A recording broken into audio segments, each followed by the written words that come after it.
Boa tarde, turma. Aqui com vocês é o professor Jackson e hoje nós vamos estudar sobre a atmosfera. Nas últimas aulas nós estudamos a composição do ar, quais são os gases que compõem o nosso ar, e também estudamos as diversas propriedades diferentes que esse ar possui. E hoje nós vamos adentrar um pouco nessa questão da atmosfera. Então, vamos dar início. Primeiramente, nós temos que saber o que é a atmosfera. A atmosfera é a camada de gases que envolve um corpo celeste, como um planeta ou um satélite natural, separando-o do espaço sideral. Todos os planetas do Sistema Solar possuem uma atmosfera, e muitos dos satélites naturais também. Contudo, a composição da atmosfera varia muito de um astro para o outro. No nosso caso aqui, deixa eu colocar o apontador, a nossa atmosfera é toda essa linha azul aqui, ó, que nós conseguimos ver separando o nosso planeta do espaço sideral. Então, essa é a nossa atmosfera. E nós sabemos que a nossa atmosfera é composta pelo ar e esse ar é composto, na sua maior parte, de oxigênio e nitrogênio. E nós vemos que na Terra a atmosfera é composta basicamente de nitrogênio e oxigênio, como eu acabei de dizer. E a atmosfera de Marte, de outros planetas, como por exemplo, nós temos aqui Marte, ela é composta quase que exclusivamente de gás carbônico. Já Urano, por sua vez, é cercado por uma camada de gás hidrogênio e hélio. E vários outros tipos também de planeta têm uma atmosfera totalmente diferente, alguns com gás de amônia, outros com gás metano e etc. Já a Lua, que é o satélite natural da Terra, não possui atmosfera. A sua superfície é rodeada por vácuo, como nós podemos ver aqui. E o que é o vácuo? O vácuo é o espaço vazio, sem nenhum tipo de matéria ou com pouquíssima matéria, não é mesmo? E a composição da matéria, ela depende muito do local onde vai se encontrar esse corpo celeste, não é mesmo? A atmosfera é um fator determinante tanto para o clima quanto para o estabelecimento e a manutenção da vida, como nós podemos ver aqui. O gás oxigênio, presente na atmosfera da Terra, por exemplo, é necessário para a maioria dos seres vivos atuais. Por quê? Porque nós respiramos gás oxigênio. Mas a atmosfera não teve sempre essa mesma composição. Ao longo do tempo, ela mudou bastante. Lá na nossa Terra primitiva, a atividade vulcânica era muito intensa.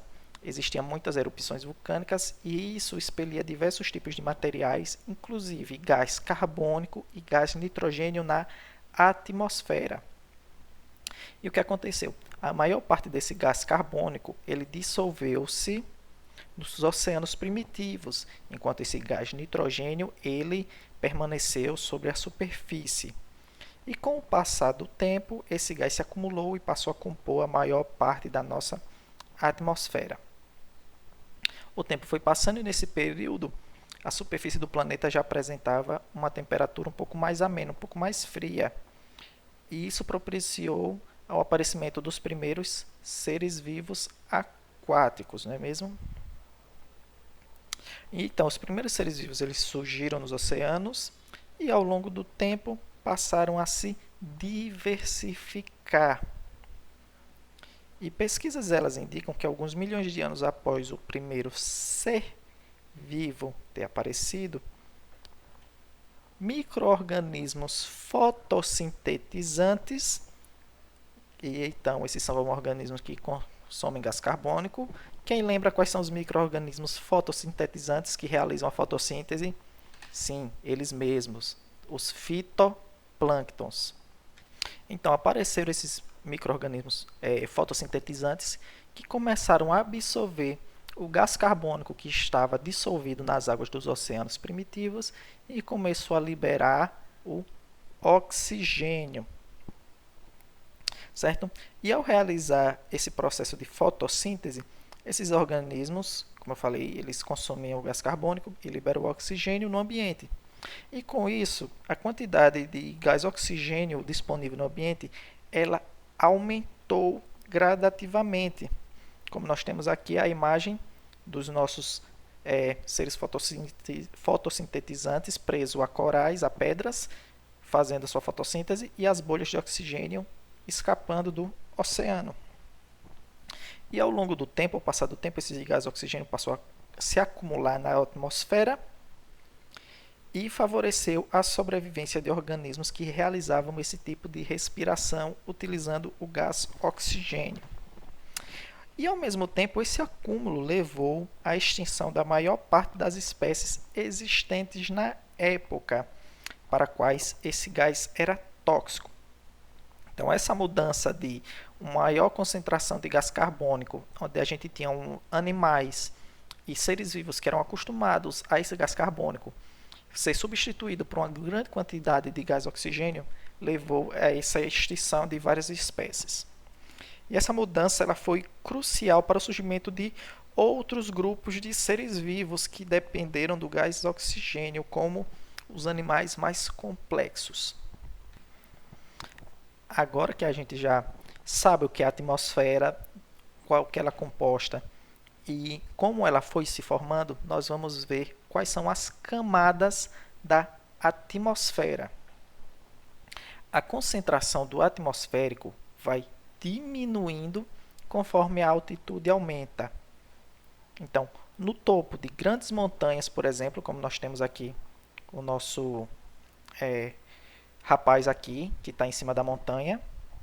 Então, ele está em cima da montanha. Ele tem um ar menos concentrado do que o nosso amiguinho que está aqui no nível do mar, onde o ar é mais concentrado. Esse ar rarefeito tem baixa concentração de gás oxigênio, bem como outros gases que constituem a nossa atmosfera. E isso dificulta a respiração. Por isso que o pessoal que vai fazer montanhismo ou vai para alturas, como por exemplo o jogador de futebol que vai jogar alguma partida em um local que é muito elevado, que eles têm que tomar oxigênio no cilindro, ou tem que se passar um tempo lá para se acostumar com a altitude. Por quê? Porque aqui em cima o ar é mais rarefeito, ou seja, tem pouca concentração de gases. Já no nível do mar, o ar ele tem mais concentração de gases, então aqui em cima é mais difícil de respirar do que aqui.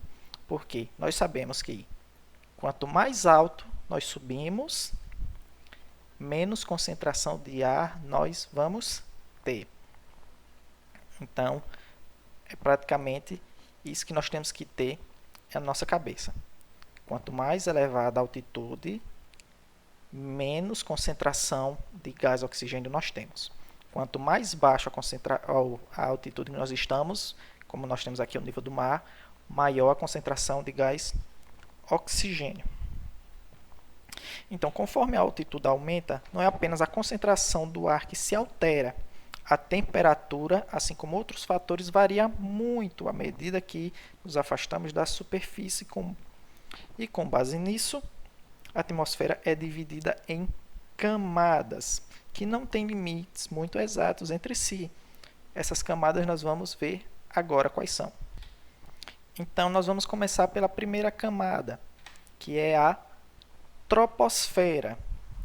A troposfera é a camada que se inicia logo acima da superfície e se estende até aproximadamente 12 km de altitude. Por ser a camada mais próxima à superfície terrestre, é também a que concentra a maior quantidade de ar, ou seja, a maior quantidade de ar, que tem aqueles gases que nós já vimos no vídeo passado, correspondendo isso a cerca de 75% de todo o ar atmosférico, fica aí nessa camada da troposfera. E a maioria dos seres vivos terrestres, inclusive o ser humano, vive imersa dentro da troposfera. E é nessa camada que ocorrem os principais fenômenos climáticos que nos afetam, como ventos, nuvens, chuvas, etc.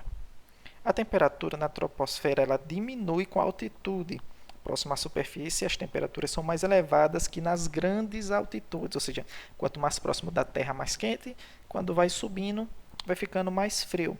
E no limite superior dessa camada, a temperatura média é de 56 graus negativos, tá certo?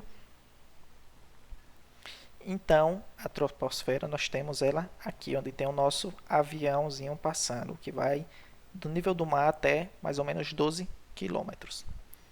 Logo após, nós temos a estratosfera, que ela inicia-se logo acima da troposfera e segue até cerca de 50 quilômetros de altitude.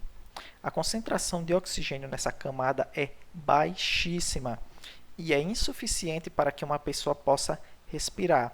Ao contrário do que ocorre na troposfera, a temperatura na estratosfera aumenta conforme se ganha altitude, chegando até cerca de menos 2 graus Celsius, em seu limite superior.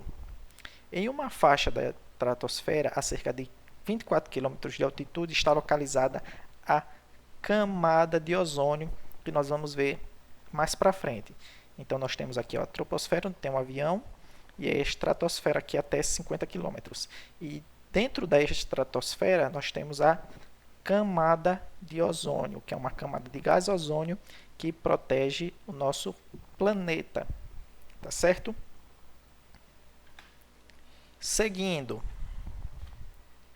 acima da estratosfera, nós temos a mesosfera. Tá certo? Acima da estratosfera, nós temos a mesosfera, que vai até cerca de 80 km de altitude.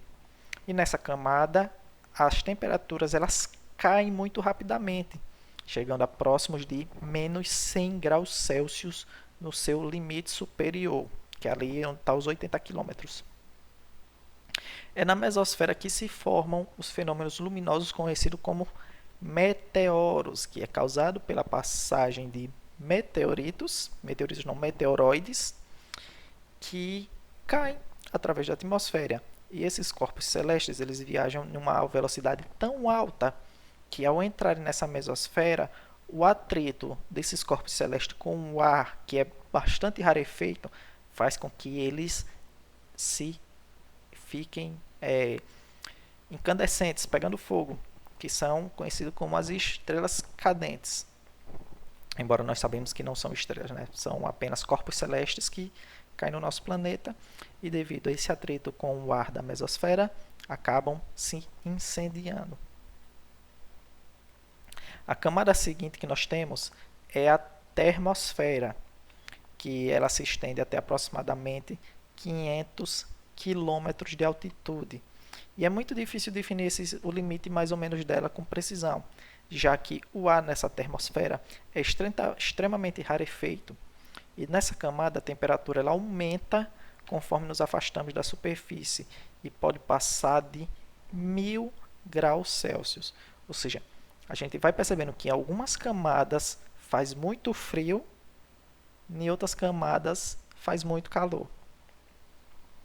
Então, tem todo esse porém aí. E entre a mesosfera e a termosfera, existe uma região com características particulares que nós chamamos de ionosfera, certo? Então, aqui, entre a termosfera e a mesosfera, nós temos a ionosfera, que ela concentra uma grande quantidade de partículas eletricamente carregadas de íons.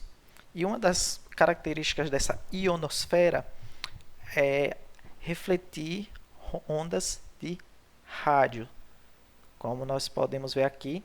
Isso também dá origem ao efeito da aurora boreal. Então, essa ionosfera ela é tão carregada de íons que qualquer sinal de rádio bate nessa camada e volta. Ou seja, se hoje a gente usa internet e hoje escuta rádio, é graças aos sinais que são mandados para essa ionosfera de um lugar do planeta, é batido lá, volta e é captado em outro local. E, por último, nós temos a exosfera, que é a camada mais externa da atmosfera, ou seja, que fica mais distante do nosso planeta, e ela envolve a termosfera e se estende por centenas de quilômetros sem um limite definido. Nela a temperatura volta a diminuir e o ar é extremamente rarefeito, composto basicamente de gases hidrogênio e hélio, ou seja, nitrogênio, gás carbônico e oxigênio já não existem mais na exosfera. E a exosfera é considerado o limite entre a atmosfera e o espaço sideral, onde não há nenhum tipo de ar respirável. E é também na parte ali, ó, entre a exosfera e a termosfera, que se encontra a Estação Internacional Espacial, que é justamente nesse local ali que ela fica orbitando o nosso planeta Terra, fazendo todos os seus experimentos e suas pesquisas científicas, tá certo? Então é isso, pessoal. Espero que vocês tenham gostado da aula. Espero que esteja tudo claro e até!